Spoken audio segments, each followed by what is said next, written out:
Sabi sa'yo, oo, di kung hindi sila pumunta, hindi kayo nyo.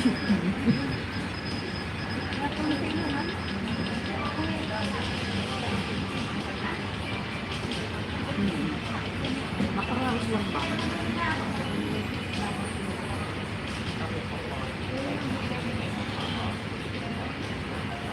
Itutusin ko na ngayon, mag-jollibee na lang ng isa.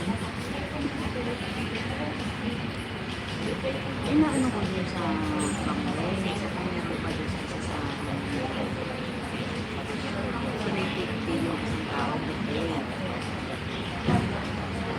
Ang problema naman, ang talaga pa rin ang mga nag-report sa gano'n sa pangay. Pila lang lumaki. Ay doon sa Jollibee, lahat na.